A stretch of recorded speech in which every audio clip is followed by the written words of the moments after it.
when Scott Morrison first said 4 metres square, we looked at each other and thought, well, this is it, we're done. We're a two-person team. There's no backers, there's no one behind the scenes, helping us out. This is how we put food on our table. And we were just like, we're done. This is the Deep in the Weeds podcast. I'm Anthony Huckstep. Restaurant models. From the mum and pop shops in every suburb to franchises, restaurant groups, those with a farm to plate ethos and the spit and polish of the top end. There are many models, but most agree to remain viable, you need a certain amount of seats and a lot of bums on those seats. But is that always the case? With the pandemic upending our entire lives, will we rethink our role with food, with restaurants, and the way we dine out? Zoe Birch is a co-owner of Greasy Zoe's, an intimate 6-seat, produce-driven restaurant in the heart of Hertsbridge, Victoria. Hi Zoe, how are you going? I'm really good. How are you doing? Good. Thanks for joining us today. How are you feeling at the moment? The Victorian government's just announced they've closed the borders with New South Wales. What's it like being in Victoria? I think we're starting to feel pretty nervous. In your intro, you sort of said, rethinking food, the restaurant model. Well, we kind of rethought the restaurant model 4 years ago when we signed the lease for the Greasy Zoe's restaurant. We rethought the restaurant model out of complete frustration at the industry, and we thought, well, let's do a really small restaurant with 2 people owning and running it.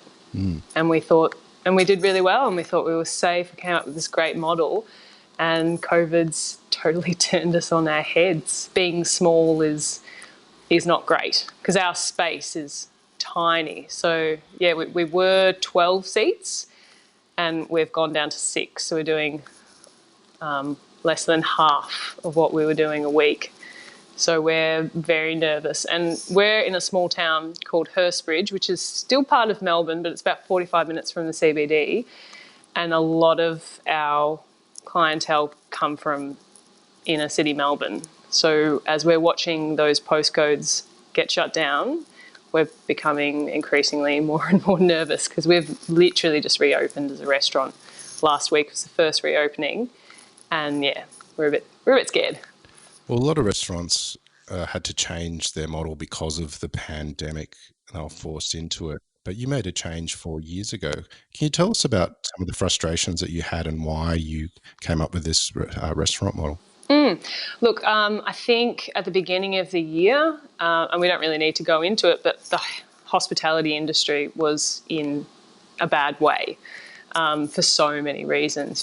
Staff not getting paid properly or overworked. And yeah, 4 years ago, we were just fed up. We moved out to the Yarra Valley from Melbourne about 6 years ago, and we just had a couple of bad experiences, my partner Lachlan and I. And we just got to the point where we sat down and it was like, we're either going to leave hospitality and figure out something new, or we have to open a restaurant for ourselves. And especially being a female in the industry, it's even more pressure and it's even more difficult. So yeah, apart from being overworked and underpaid, I think we were just pretty, it's not a very sustainable industry. Sick of working in big restaurants and seeing huge amounts of produce and the ridiculous amounts of wastage. And so we sort of took a step back and basically just tried to come up with a completely different way to look at it. We found this tiny fruit and veg shop that someone we knew actually was sort of selling. Well, not really selling, but she didn't want the space anymore. And we sort of walked in and looked at the space and thought, okay, maybe we can make this work. And we've been open for 3 years. We've had the lease for 4, so we had a bit of a tough time getting permits and such. So for a full year, we weren't open, which was tough. Yeah, so it was like we were both working 3 jobs and just, it was terrible. But yeah, so we roll it with just the 2 of us. Lachlan, he's solo on the floor. He's meeting and greeting, chatting about wine, chatting about the food, and I'm solo in the kitchen doing everything. I'm doing the prep, I'm doing the dishes, I'm plating up, everything. All the produce we use is basically hyperlocal, so as close to the restaurant. What does that mean? Could you tell us what hyperlocal means? Yeah, okay, so local, I hate the term local and seasonal because often it's not accurate. So to use local produce means that you can basically get it within 100 kilometres, which is quite a just fair distance away. But hyperlocal basically means it's within your province. So we predominantly get food as close to the restaurant as possible. We have 3 farmers in the area, where we get all of our fruit and veg. We go, we pick it, we're helping them plant, Wow. talking about the seasons coming up. We're there with them when things go wrong. We might have 100 heads of broccoli ready, and then the next day the kangaroos have taken a bite out of all of them. We're working literally directly with everybody that produces food for the restaurant. And that's basically what hyperlocal means. And yeah, so we now seat 6 people service. The menu changes. It's a set menu, but it's not a written menu. It changes every week fully. And we're able to do that because we are sort of quality over quantity. We're not catering for that many people. We're able to help out those really tiny local producers. And the only thing we do get outside, so everything's Victorian and as close as possible. The only thing we do get from outside of Victoria is Wapengo oysters, which are from New South Wales, which will be probably tricky now. Yeah, but yeah, so they're organic, sustainable products. That's the only thing we get out of Victoria. But yeah, so the menu changes every day, and yeah, everything's sustainable. We produce hardly any waste. All the green waste we produce gets turned into compost. We don't use all the packaging, everything that arrives at the restaurants in reusable crates, and we don't use plastic and blah blah blah. And we're able to do that because we're so small, and that was the sort of point going into this restaurant. Has this mode of running a restaurant changed your views on food globally? And what's been the impact of the last 3 years on you with your hands in the soil in this way? We've got a major appreciation for, hospitality is tough, and everybody that works in hospitality works hard, but we have a huge appreciation for the people producing the food now. I just don't think we really understood how hard it is and how hard they work. Yeah, we've got our fingers in a lot of pies now. We're just working with these people, and we're let's go back to the Wapengo oysters. Shane was evacuated from his farm 5 times at the beginning of the year because of the fires. How devastating would that have been to his year? Last year, he closed his season 6 months early because of flooding. It's just constant. So I suppose that's, and yeah, we've learned a lot over the last 3 years, definitely. A little earlier, you sort of mentioned that it was a 12-seat restaurant and now 6, and and the pandemic has changed this model that you thought was the ideal model. Can you tell us about that early period when the pandemic hit and the lockdown happened, and the impact on you and Lachlan? So we closed on the 20th, which was the Friday, and that was the day the 4 metre squared restrictions were were released. Because our restaurant's so tiny, at the time we just looked at each other and went, we can fit 4 people in the restaurant. And since then we've rethought the fit out and we've taken a lot of things out and moved our bar, and so now we can fit 6 people. But when Daniel Andrews, Scott Morrison first said 4 metres square, we looked at each other and thought, well, this is it, we're done. Who would have thought at the beginning of this year everything was going well? You know, every year we come back to Greasy Zoe's. We have a 5-week break at the beginning of the year. We go camping, we relax, we come back, you know, refreshed, ready for a new year. We have a plan.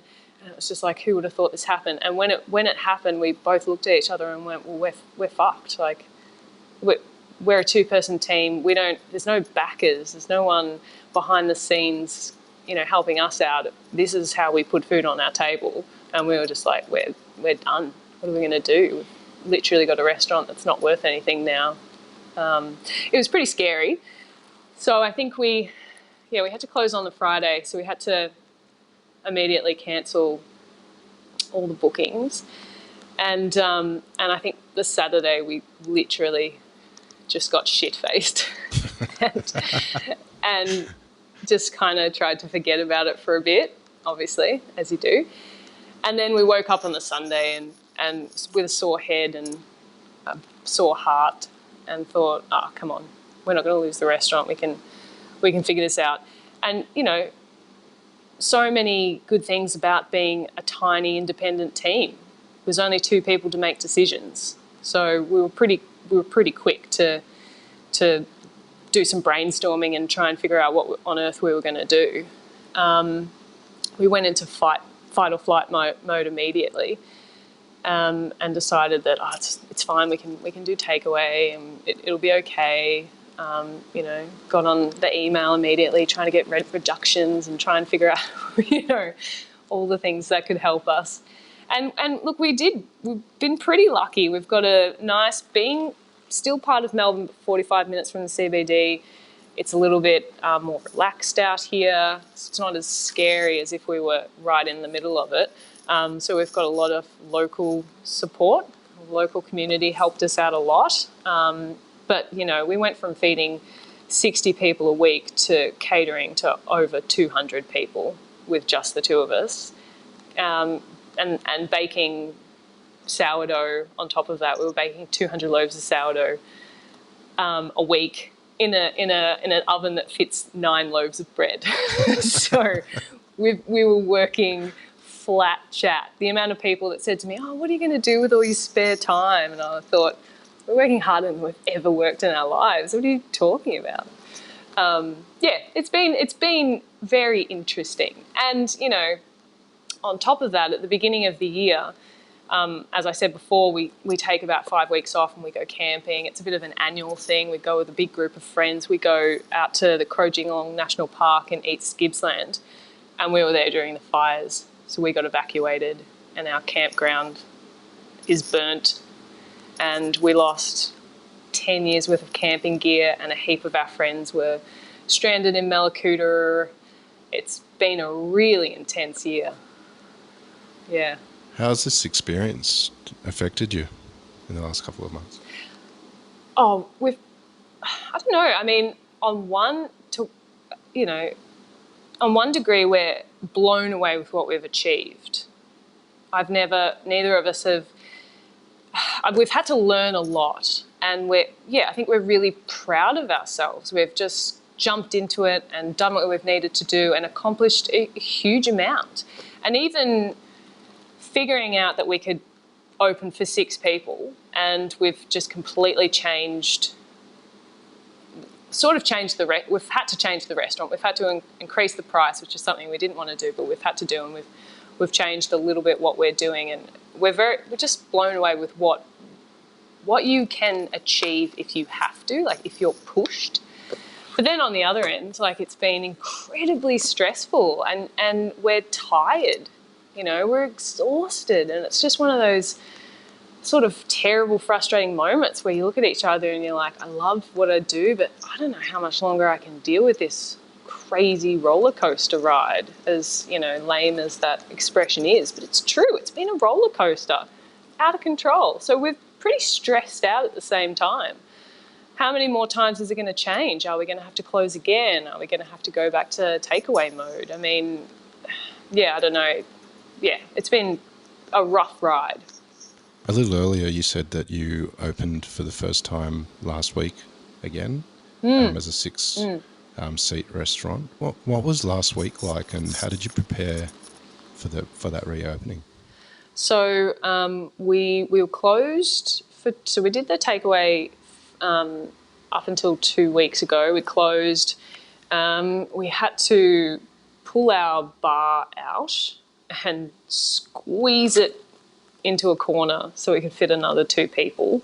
We basically had to do a mini renovation, which is ridiculous because who wants to spend money at a time like this? But it was sort of like, we know how long this is going to last. It's going to last for a long time. We're going to be living with COVID. It's not going away. So unfortunately, we had to make a bit of an investment and spend some money, do a bit of a mini renovation. So yeah, we closed down for 2 weeks and kind of didn't think about anything else. And yeah, got new plates made. We support a lot of local artists, so we got a lot more local artwork made up, and you know, a local man made some messmate tabletops for us, and we've basically just been spending money for the last 2 weeks in preparation for feeding 6 people, which is ridiculous. But I don't know. I suppose we didn't really have a choice. So yeah, it's been 2 weeks of just, you know, brains on, constantly thinking, and we've got an almost 2-year-old as well. So we operate the restaurant with the 2 of us, and we have an almost 2-year-old child. So yeah, lots of juggling at the same time. You are busy. Very busy, yes. So what did you cook that last week? Lots of things. Lots of things. We obviously use a lot of vegetables. In Hurstbridge, we're part of the Shire of Nillumbik, so we're part of the Green Wedge. So we've got a lot of amazing produce at our disposal in terms of veggies. So mushrooms, lots of mushrooms. We get Swiss brown mushrooms from Strathewen, which is about 10 kilometres away. They're grown in shipping containers, as well as we get some native mushrooms from a guy called John in the Yarra Valley. So a couple of mushroom dishes. We had some truffles from Wooriallic, which we drove out. We picked them ourselves. We had some Murray cod on the menu, some sardines. This week we had an organic chicken on the menu. We've got a wood fire grill, so we've a lot of stuff going over the wood fire grill. Lots of baked items. One of the premises of Greasy Zoe's is that we do everything ourselves. So homemade cheese and homemade cured meats and lots of ferments, miso that we make, and so lots of fermented products and tasty things like that. Yeah. As a hyperlocal restaurant, and you just talked about some of your producers that are just a stone's throw away. What impact have you seen on the producers in your area? They've actually been very lucky. So we were speaking earlier about sort of the change to the industry. An amazing thing that's come out of this is that people are starting to support their local artisan, their local producers. So actually, when the restaurants closed, in particular, one of the first things that we felt was guilt. We thought, oh my gosh, yes, we're only a tiny restaurant, but we support all these people, we support all these producers. What are they going to do? And so, through the takeaway, we tried to use as many of the products as possible, but they've been so lucky because the local community all of a sudden has turned around and gone, oh my gosh, there's chickens just up the road and there's organic eggs around the corner, and so it's actually been amazing for the producers because they've gotten a new clientele overnight that have started to support them, and I'm really hoping that this is something that continues. I'm hoping that the food industry in that regard is going to change for the long haul. So yeah, they've been fine. You know, the conversations that I've had with them where, you know, I'm on the phone thinking, oh my gosh, how you doing? And they're just like, oh yeah, we're good. We've never been busier. We're doing 200 fruit boxes a week. And I'm thinking, oh, okay, good. That's great. So yeah, they've landed on their feet, which is great. And that's exactly what should have happened. Definitely. You said a little earlier how you've had to do a little bit of renovating because COVID's going to stick around for a while. Do you think that people and the industry are going to rethink food and restaurants moving forward? Yeah, I think so. Yeah, I mean, there's going to be different ways that people rethink restaurants, and there's so much information out there. It's so confusing. I've read so many articles with chefs sort of saying that they're going to create, you know, more sort of hearty home-cooked meals at reasonable prices, and then other chefs that have talked about, well, you know, the price of food's going to go up now and it's going to be more fine dining, it's going to be more expensive. So it's pretty confusing times. I think customers are pretty confused, but also extremely excited to be able to get out of the house, but at the same time, how much longer is that going to last? Yeah. It's going to be different forever. I mean, social distancing, we're going to be working with that forever, for ages, I would have thought. I mean, eventually it'll go down to 2 meters squared, which will actually help us because we'll be able to fit another 2 people in. But yeah, we're going to be living with another 2 people. It sounds ridiculous, but it would make a huge difference. We'll be living with this forever. The industry will be changed. Yeah. How were the diners that came in last week? Did you have conversations with them and how they're feeling and in regards to restaurants and moving forward? Yeah, we had a great crowd the week just gone. And because we are so small and we are just a 2-person team, we get to talk to everyone, which is great as people walk out the door. And everyone, we actually, funnily enough, on the Sunday had a doctor of infectious diseases come in. So it was actually really great to talk to him and get the lowdown. But yeah, we had a good chat with everyone. And we had a lot of people come out, a couple of people come out on the train, which I was pretty surprised about.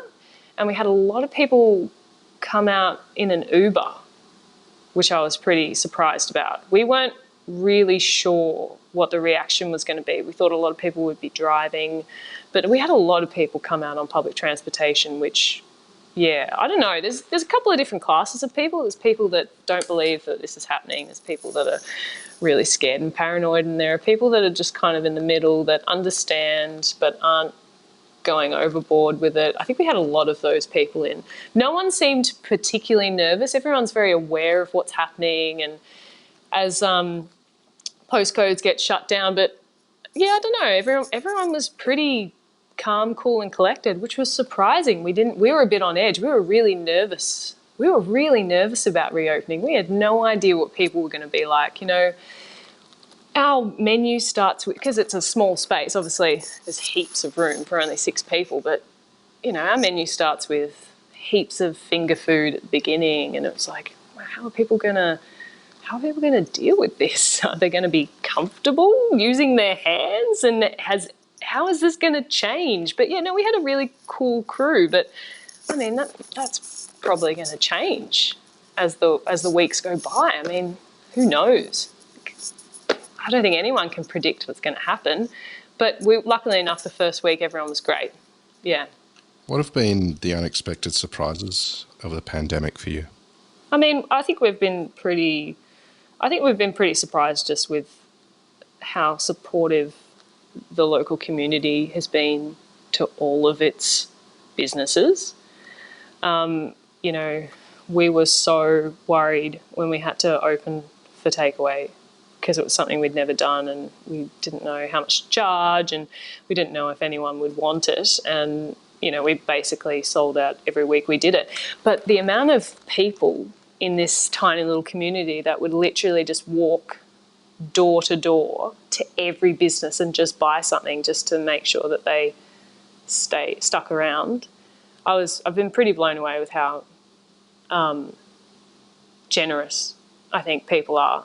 Obviously, there's been, there's always shit people, Yeah. but there's also, it's just the way it goes. But there's also just a lot of beautiful people have emerged, especially where we are, and that's been pretty surprising. I'm a realist. I'm not a pessimist, and I've been working in this industry for a long time. So you do lose faith in humanity slightly working in hospitality.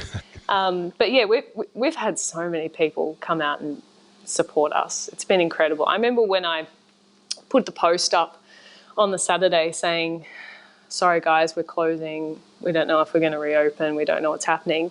And the amount of people that rang me and sent me messages saying, oh, I'm in marketing. I can help you, or I'm a photographer. I can take photos of you for free. And I own a packaging company. What do you need? So that's been amazing. Wow. Just so surprising how generous and beautiful people can be in times like this. Yeah. I know it is challenging at the moment, but you changed your restaurant model a few years ago and run a pretty tight ship. And I guess given the viability of restaurants and the margins are so slim, what does it take to run a viable restaurant at the scale that you do? Okay, so we're a two-person team. That makes a huge difference. We're the operators and we're the owners and operators. I think that makes a pretty big difference. I think we do a set menu only, which is fantastic in terms of wastage. We really do run a really tight ship. There's no wastage in this kitchen. There's no wastage with our booze. We're turning any leftover wine and beer into vinegar. I think that's very important. You've got to know the numbers. You've got to have a bit of an understanding of, your accounts and how much things cost. And we're very lucky. We really thought about this. I think we've had when we first opened, we had a lot of people. When we first opened the restaurant, we were both 28 years old, and we had a lot of people in the community that were a little bit like, you don't know what you're doing. Like, what are you doing? This is a tiny restaurant. How are you going to make money? You're in Hurstbridge. Hardly anyone's heard of this town. But we looked at it like this. Hurstbridge is the end of the line. It's got a train line. That's really important. So you can jump on the train at Flinders Street and you can come here. That's great. So public transportation, good. Lots of Ubers, that's another tick. It's easy for taxis to get here, great. There's a point of difference, using local produce, set menu only, no wastage, two-person team, low staff costs, and we're in a very small town, so in terms of rent, it's not like paying rent on Flinders Lane. So we've worked in a lot of different restaurants. I've been doing this for 16 years now, and I've seen so many restaurants go under. I've worked with so many owners with just no concept. And I've also worked in a lot of successful places and seen how they've run. So, when we were trying to figure this out, and, we're two chefs, essentially. We don't have any money. So it was also a thrifty thing. How can we be as thrifty as possible and make this work? We were so calculated with the decision.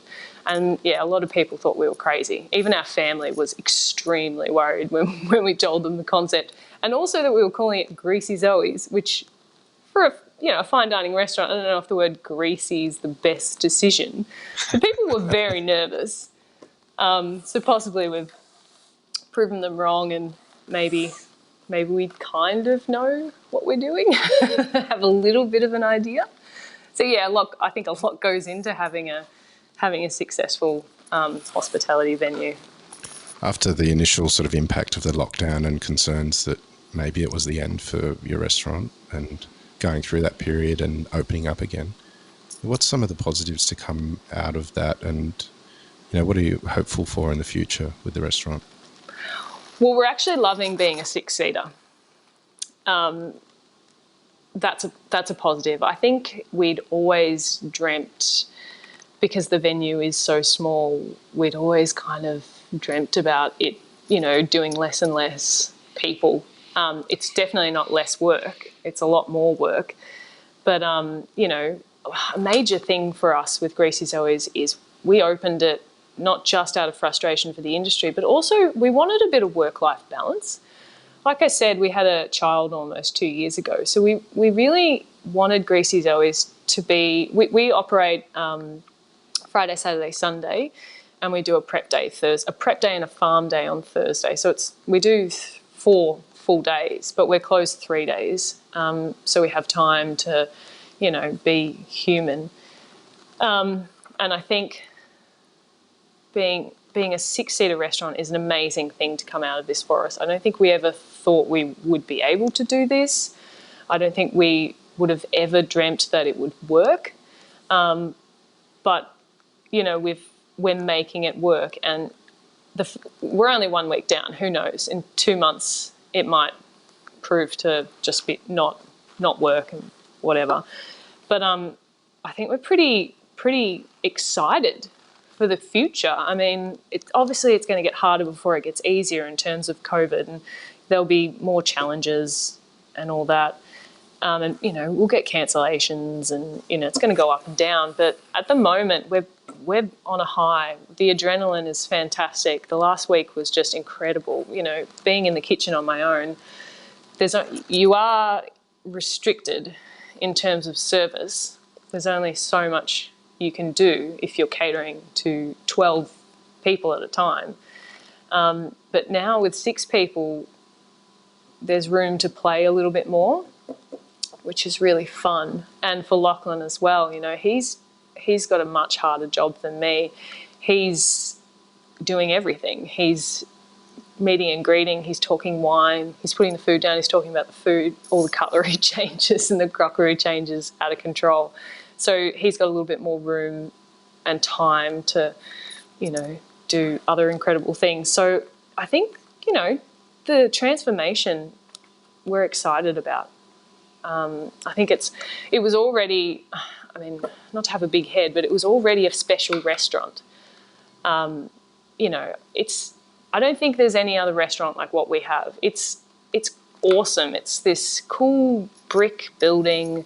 It kind of looks like an artist studio on the outside, and it kind of looks like an artist studio on the inside. It's filled with beautiful artwork from friends and family, local and afar.